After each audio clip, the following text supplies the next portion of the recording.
Now, in case you want to celebrate your birthday, your party, dedication, or anything that you want to make very quality party jollof rice that is very easy without complicating the recipes, let me put you through this recipe that is very good, very delicious, very easy. Now I have here tomatoes 2000, potato 1000, shombo 1000, pepper 200, ginger and garlic, plus onions should be as you like. Okay. All right, so I went ahead and blend, then I'll pre-cook it separately. I removed with the same pot here. I added in onion and oil I used in frying my fish and chicken. All right, so I'll go ahead and fry my onions very well to release the onion sweetness into that oil before I go ahead and add in my tomato paste. If we are doing the frying, let me introduce you to the spices we are using. I have here fenugreek seed, the first one. The second one is fennel seed. The third one is coriander seed or dhania seed, that's how we call it.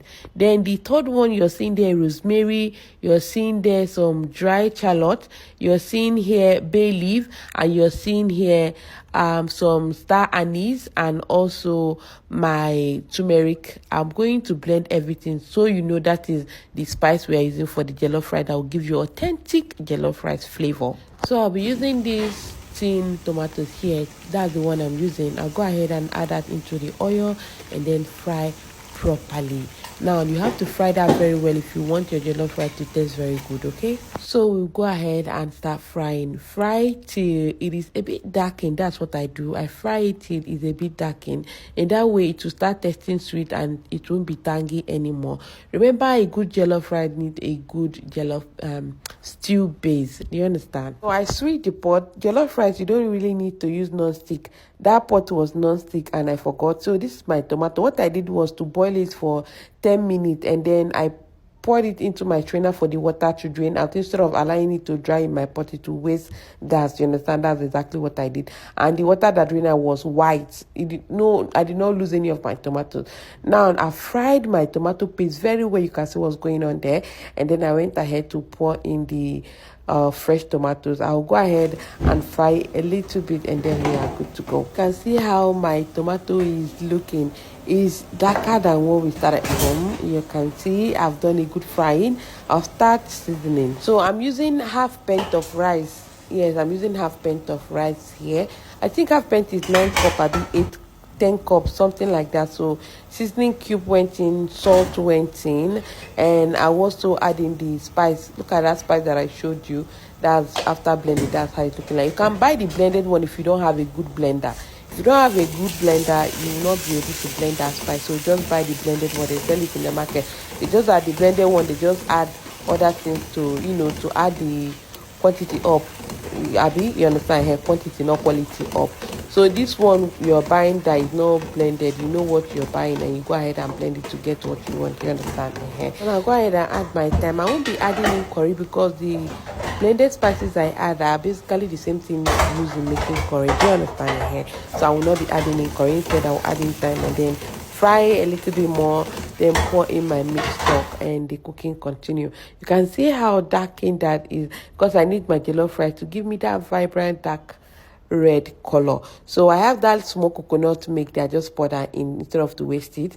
I'll go ahead and add in more water. So this is what you're seeing here. I'll cover and allow it to simmer very well. Our stew will be ready. Just covered for some minutes and it came to a rolling boil like this. So I'll go ahead and stir, and I will also test before I pour in my rice, my washed rice. I did not parboil my rice, so don't parboil your rice when you're making party jollof rice, so that the rice will take its time to cook and give you that flavor you're looking for.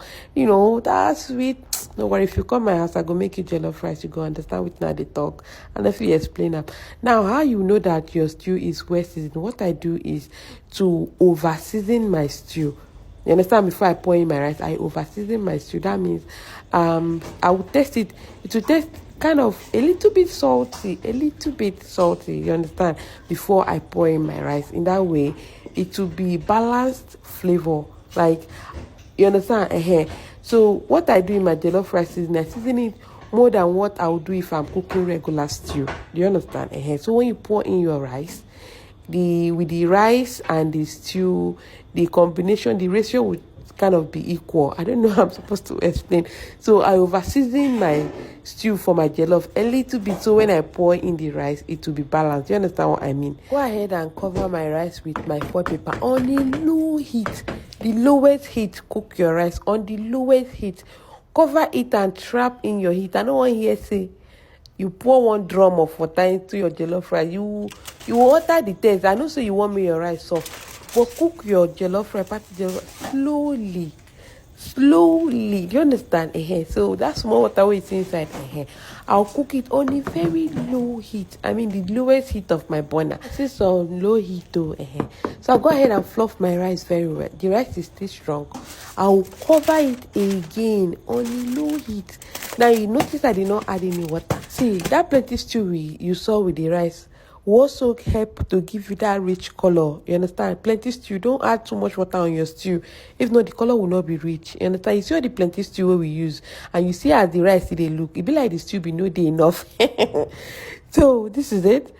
And I'll fluff again. The rice is not ready. After fluffing, I will cover again. You can see that small white grain showing around. That means the rice is not yet soft. You can see how it's looking is because of the stew, and it's not yet ready. We will fluff again, cover on a low heat, and continue cooking till your jollof rice is ready. You can see there. So it's still a bit hard. I'm just showing you. I'll cover and continue the cooking process. My side, I use my hand. My hands are clean. Now, I cooked it again. You can see now my rice is ready. White grains that were looking strong are no more. You can see. Go ahead and add in your butter. Don't forget to add butter. It's very important. You see, butter and onions is not optional. It is very important in your party jollof rice. If you have not tried adding butter before and onions at the finished process like this, go ahead and add. Now, sometimes I go ahead and cut some tomatoes and add in, but today I wasn't having any extra tomatoes, so I will do just the butter and the onions. See that rice now? You see? Now, the rice is perfectly softened, delicious, everything good. I cooked like 3 batch of this rice after church. I took this one to church. My church we know too plenty. So when I came back, I cooked for my visitors. After this pot, I cooked 2 more pots of this rice. I also made coconut fried rice. It was so good, but I did not film. So after adding in your butter and onions, cover and give it 5 more minutes for everything to circulate in your pot very well. And this is what you should have. Now, this is the well-cooked party jollof rice. If you love my recipe, don't forget to like, share, follow for more recipes. Till I come here again, remain blessed. Ask me any question in case you don't understand this recipe. I'll be glad to answer you. And I'll be waiting in the comment section to reply any messages I see. Thank you very much again, and bye.